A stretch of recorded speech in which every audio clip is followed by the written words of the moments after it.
नमस्कार दोस्तों, आज मैं आपको कार्तिक महात्म्य के 16वें अध्याय की कथा सुनाने जा रही हूँ। प्रेम से बोले राई दामोदर की जय हो। सूत जी कहते हैं, एक समय की बात है, देवर्षि नारद कल्प वृक्ष के दिव्य पुष्प लेकर द्वारका में भगवान श्री कृष्ण का दर्शन करने के लिए आए। श्री कृष्ण ने स्वागत पूर्वक नारद जी का सत्कार करते हुए उन्हें पाद अर्घ निवेदन करने के पश्चात बैठने को आसन दिया।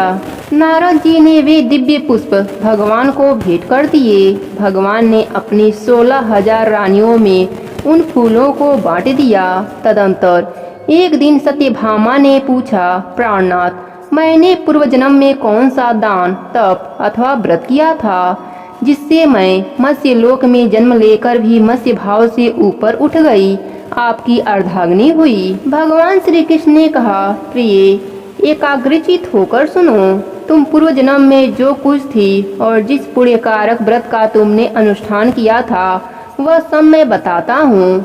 सतयुग के अंत में मायापुरी के भीतर अन्य कुल में उत्पन्न एक ब्राह्मण रहते थे जो देव शर्मा नाम से प्रसिद्ध थे। वे वेद वेदांगों के पारंगत विद्वान, अतिथि से भी अग्निहोत्र परायण और सूर्य वंश के पालन में तत्पर रहने वाले थे। प्रतिदिन सूर्य की आराधना करने के कारण वे साक्षात दूसरे सूर्य की भांति तेजस्वी जान पड़ते थे। उनकी अवस्था अधिक हो चली थी। ब्राह्मण के कोई पुत्र नहीं था, केवल एक पुत्री थी जिसका नाम गुणवती था। उन्होंने अपने चंद्र नामक शिष्य के साथ उसका विवाह कर दिया। वे उस शिष्य को ही पुत्र की भांति मानते थे और वह जितेंद्रिय शिष्य भी उन्हें पिता के ही तुल्य समझता था। एक दिन वे दोनों गुरु शिष्य कुश और समिधा लाने के लिए गए और हिमालय के शाखाभूत पर्वत के वन में इधर उधर भ्रमण करने लगे। इतने में ही उन्होंने एक भयंकर राक्षस को अपनी ओर आते देखा। उनके सारे अंग भय से कांपने लगे। वे भागने में भी असमर्थ हो गए। तब तक उस काल रूपी राक्षस ने उन दोनों को मार डाला। उस क्षेत्र के प्रभाव से तथा स्वयं धर्मात्मा होने के कारण उन दोनों को मेरे पार्षदों ने वैकुंठ धाम में पहुंचा दिया। उन्होंने जो जीवन भर सूर्य पूजन आदि किया था, उस कर्म से मैं उनके ऊपर बहुत संतुष्ट था। सूर्य, शिव, गणेश, विष्णु तथा शक्ति के उपासक भी मुझे ही प्राप्त होते हैं। जैसे वर्षा का जल सब ओर से समुद्र में ही जाता है, उसी प्रकार इन पांचों के उपासक मेरे ही पास आते हैं। मैं एक ही हूँ, तथापि लीला के अनुसार भिन्न भिन्न नाम धारण करके 5 रूपों में प्रकट हुआ हूँ। ठीक उसी तरह जैसे कोई देवदत्त नामक एक ही व्यक्ति पुत्र, पिता आदि भिन्न भिन्न नामों से पुकारा जाता है। तदंतर गुणवती ने जब राक्षस के हाथ से उन दोनों के मारे जाने का हाल सुना, तब वह पिता और पति के वियोग से दुखी होकर करुण स्वर में विलाप करने लगी। हाय नाथ, हाय तात, आप दोनों मुझे अकेला छोड़कर कहाँ चले गए? मैं अनाथ बालिका आपके बिना अब क्या करूँगी? अब कौन घर में बैठी हुई मुझ कुशलहीन दुखनी स्त्री का भोजन और वस्त्र आदि के द्वारा पालन करेगा? इस प्रकार बारंबार करुणाजनक विलाप करके वह बहुत देर के बाद चुप हुई। गुणवंती शुभ कर्म करने वाली थी। उसने घर का सारा सामान बेचकर अपनी शक्ति के अनुसार पिता और पति का पारलौकिक कर्म किया। तत्पश्चात वह उसी नगर में निवास करने लगी। शांत भाव से सत्य, चौच आदि से पालन में तत्पर हो भगवान विष्णु के भजन में समय बिताने लगी। उसने अपने जीवन भर 2 व्रत का विधि पूर्वक पालन किया। एक तो एकादशी का उपवास और दूसरा कार्तिक मास का भली भांति सेवन किया। प्रिय, यह 2 व्रत मुझे बहुत प्रिय हैं। यह पुण्य उत्पन्न करने वाले, पुत्र और संपत्ति के दाता तथा भोग और मोक्ष प्रदान करने वाले हैं। जो कार्तिक के महीने में सूर्य के तुला राशि पर रहते समय प्रातः काल स्नान करते हैं, वे महापात की होते हुए भी मुक्त हो जाते हैं। जो मनुष्य कार्तिक में स्नान, जागरण, दीपदान और तुलसी सेवा करता है, वे साक्षात भगवान विष्णु के स्वरूप है।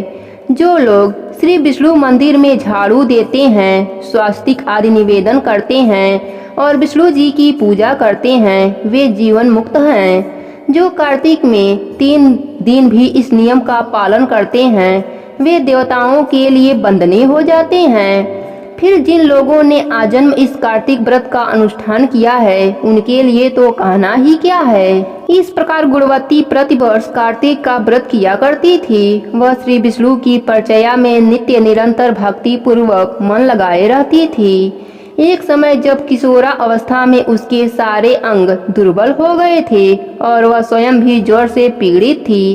किसी तरह धीरे धीरे चलकर गंगा के तट पर स्नान करने के लिए गई। ज्यों ही उसके जल के भीतर पैर रखा त्यों ही वह शीत से पीड़ित हो कांपती हुई गिर पड़ी। उस घबराहट रहित दशा में ही उसने देखा आकाश से विमान उतर रहा है जो शंख चक्र गदा और पद धारण करने वाले श्री विष्णु रूपधारी पारदर्शों से सुशोभित है और उसमें गरुड़ चिन्ह से अंकित ध्वजा फहरा रही है।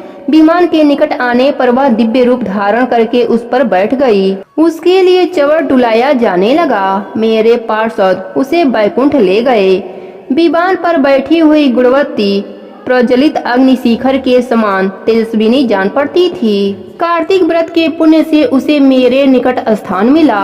तदंतर जब मैं ब्रह्म आदि देवताओं की प्रार्थना से इस पृथ्वी पर आया तब मेरे पार्षदगण भी मेरे साथ ही आए।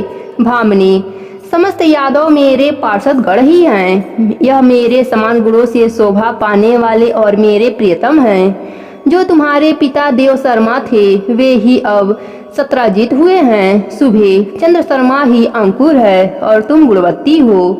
कार्तिक व्रत के पुण्य से तुमने मेरी प्रशंसा को बहुत बढ़ाया है। पूर्व जन्म में तुमने मेरे मंदिर के द्वार पर जो तुलसी की वाटिका लगा रखी थी इसी से तुम्हारे आंगन में कल्प वृक्ष शोभा पा रही है। पूर्व काल में तुमने जो कार्तिक में दीप दान किया था उसी के प्रभाव से तुम्हारे घर में यह स्थित लक्ष्मी प्राप्त हुई है तथा तुमने जो अपने व्रत आदि सब कर्मों को पति स्वरूप श्री विष्णु की सेवा में निवेदन किया था इसलिए तुम मेरी पत्नी हुई हो। मृत्यु उपरांत जो कार्तिक व्रत का अनुष्ठान किया है उसके प्रभाव से तुम्हारा मुझसे कभी भी वियोग नहीं होगा।